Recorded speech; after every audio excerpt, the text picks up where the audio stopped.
Here we are for lesson 6 on parametric equations. This is found in chapter 9, section 5 in the book. And we have two targets we want to accomplish. The first one says I can graph parametric equations, and the second one says I can convert parametric equations. So, really, we want a basic understanding so that you're ready for calculus.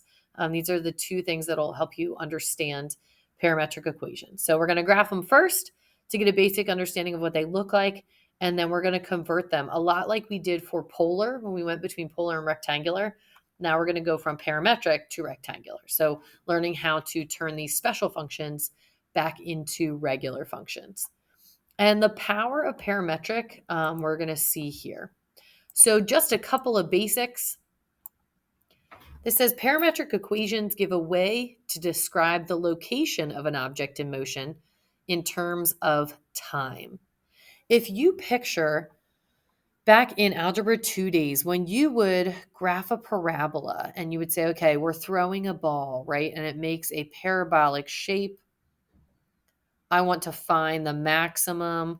Where does that happen? If you can try to remember that from Algebra 2, you were always looking at your x value is actually time and your y value was height. So what we do with parametric is we turn this into two separate equations for our x and y so that both of them can be distance. So this will be the horizontal distance, and this will be the vertical distance. So that's the distinction there. So being able to write x and y in terms of something else. If you did not watch the video that I have linked yet, Professor Dave talking about this, he gives a great overview. So I would watch that before you're watching mine. So a plane curve is the set of ordered pairs, x comma y, where x and y are both functions of t, where t is in a specific interval I. So the new term there is the plane curve. That's what we call it when we graph parametric equations. T is called the parameter. So that is what they depend on. And then x and y are both functions in terms of t, and they are called the parametric equations. So that's the background that we need. So now we're going to do an example together where we graph these parametric equations. So you can see we have x and y. They are both in terms of t, and t is restricted to being between -2 and 2. So we make a 3-column chart. We have x. No, we don't. We have t, x, and y. So t is stated as being between -2 and 2. So that would be our interval. So we're going to pick values in that interval. There they are. And we are going to substitute into the equations to get the values for x and y. So I start out, I substitute in -2 right here. So I do -2 squared is 4 minus 1 is 3. -2 times 2 gives me -4 for my y. Then I plug in -1. -1 squared is 1. Minus 1 is 0. 2 times -1 is -2. We plug in 0, get -1, 0. We plug in 1, we get 0, 2. We plug in 2, and we get 3, 4. So there are points. And then what we actually graph is here. So we just graph the x and the y. So we plot our points. We're at 3, -4, 0, -2, -1, 0, 0, 2, and 3, 4. Now, when we connect these, the difference between how we usually graph in this is we just connect within the values, the interval for t. So we only connect those. We don't keep the shape going. And then what it means when it says using arrows to show direction is that we actually show as t increases, which way, if this is describing an object in motion, which way is that object going? So at -2, we were at 3, -4. Then we went to 0, -2. then to -1, 0, 0, 2, and 3, 4. So you can see we're traveling in that direction. So we just add little arrows on that say, hey, our graph is traveling in that direction, right? So that is really the essence of what it's like to graph them. You have your t values, whether you're told your domain or not. If t is not restricted, then you pick values and you graph it and you see what it looks like. So our second goal is to be able to eliminate the parameter, to get rid of the t and make it look normal. We're going to do 2 examples of this. The first one says we are going to use substitution to find the rectangular equation. And that's going to be what it looks like to eliminate the parameter. So we're going to use substitution. This is the same set of parametric equations that we just graphed. And now we're going to see what they look like when you take out that parameter, when you take out t. So you solve either equation, whichever one looks easier. I'm going to solve it for t. So I'm going to divide by 2, divide by 2. I get that t is y over 2. And then I plug that in. X equals y over 2, quantity squared, minus 1. I get x equals y squared over 4 minus 1. That does not look normal. So we start to make it look normal. We add our 1 over. And we multiply the 4. Now I'm going to leave that outside because this is a conic section. So something, if you were not here and you're watching this video, something I should have mentioned, no time like the present, is what we did for warm-up, which was just a reminder on identifying types of conic sections. So we looked at how we have an ellipse here. Because there's addition, it would either be a circle or an ellipse. Because this is stretched in different ways, the x would be stretched 9 units both ways, whereas the y only stretches 1. That makes that oval shape. Here, if we completed the square, we would see we would get x minus 1 squared plus y minus 4 squared equals 5. So that's a circle. If you divided to be consistent with like number 2, you could tell it's a circle because what is underneath the x and the y is the same. So you're stretching the same in both directions, which makes that even circle. That's why the root 5 is the radius. Then when we see a subtraction, this is a hyperbola, number 3. We have that same type of setup, but with subtraction. And then here we have a parabola. How do we know it's a parabola? Because only one term is squared. X being squared is normal. That'll be your vertical parabola. If y was squared, not normal, that will be your horizontally opening parabola. Remember, this number out here tells you how wide the parabola opens. So if we bring it back to the problem we were working on, this is a conic section parabola. So right here, that is a conic section parabola.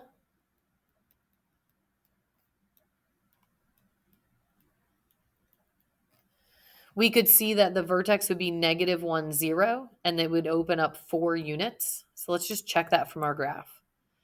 The vertex is at -1, 0. It would open up 4 units right here. That's our 4 opening. So this is the same graph.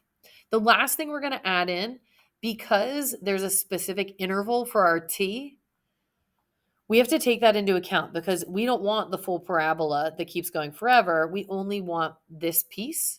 So we would restrict and we would say, okay, we're only going to use x values in that parabola that are between -1 and 3, because that's going to give us the part of the graph that we see there. So between -1 and 3 are the x values that we would use. Okay. And the only reason we're getting that is because we had already graphed it. So when you look at parametric, we are graphing them. We're looking at what happens with those values when we plug in for t, and then we're restricting our normal graph because they should be giving the same equation. The 2 different equations should be giving the same graph, excuse me. So the parametric and the rectangular, we want them to give the same graph. So then our second example is just doing this when there are trig functions involved. So we have our set of parametric equations. I am again going to make a chart of values. It's going to have those 3 columns. We start with t. We're going to have x and y. I would say at least 3 values. So we're doing t's between 0 and pi. So I will do 0, pi over 2, and pi. Now, getting a lot of questions on how can I pick pi if pi isn't included? We pick pi and we get a point, and then we will make an open circle on the graph because we want to get infinitely close to pi without actually reaching it. So it's worth plugging in that point. So now again, I'm going to substitute in the t values. This is great practice with exact values. So I am doing substituting in 0. Cosine of 0 is 1. 5 times 1 is 5. To the y equation, sine of 0 is 0. 2 times 0 is 0. Cosine of pi over 2 is 0. Sine of pi over 2 is 1, and 2 times 1 is 2. Plugging in our pi, cosine of pi is -1, so we get -5 and 0. Feel free to, go back and try that yourself. Make sure you can get those values. So we're going to plot these points. We have 5, 0. We have 0, 2, and -5, 0. Remember to do an open circle there. And then we're going to connect. Now, we might be thinking all kinds of different conic sections. It's curved, looks like a conic section. So we will transform this, and then we'll be able to see really what it is. We're going to add those arrows in, starting at a t of 0, going up through pi. We started at this point, 5, 0, 0, 2, -5, 0. So I'm going to add arrows on in that direction. So here we're going to eliminate the parameter again. But if we go to try to solve for t, we would have to use an inverse trig function, which we don't really want to do. That would get pretty messy. So we're going to start by starting to get it kind of by itself.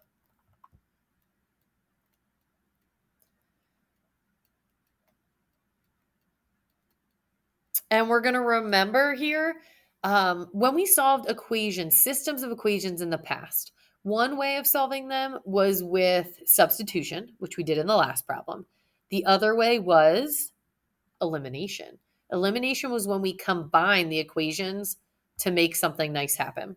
So we're not quite ready to combine. What I'm going to do before that is I'm going to square both sides of the equation. Why, you may ask? Because I'm allowed to. So why not? I would respond. I get x squared over 25 equals cosine squared of t. And I get y squared over 4 equals sine squared of t. Now I'm going to combine these equations. I'm going to do elimination like we used to in the past. It didn't seem weird to, multiply both equations by a number to get them to cancel. Well, look what happens because I chose to square it. I can't actually add the left-hand side, so I leave it as x squared over 25 plus y squared over 4 equals cosine squared of t plus sine squared of t. Oh my goodness. Cosine squared plus sine squared is 1. Yes, it is. X squared over 25 plus y squared over 4 equals 1. That is an ellipse. So that's an ellipse that is stretched 5 in the horizontal direction, 2 in the vertical direction. Now we're only taking part of the ellipse, right? We're not seeing the full ellipse when we do those t values. So I would say we're only taking x's between -5 and 5. We're not including the -5. But I feel like that's not really enough because if you plug those values in and you square root to get the y's, you would get positive and negative. So we're also going to put the restriction that y has to be greater than or equal to 0. Because when we look at our graph, our plane curve that we got from our parametric equations, we only get out y's that are greater than or equal to 0. So those are 2 basics. We can now graph a set of parametric equations, We find the table, we graph it, we use arrows to show the direction. And then we also looked at two different scenarios where we eliminated the parameter, one where we could do substitution and the other where we had to do elimination.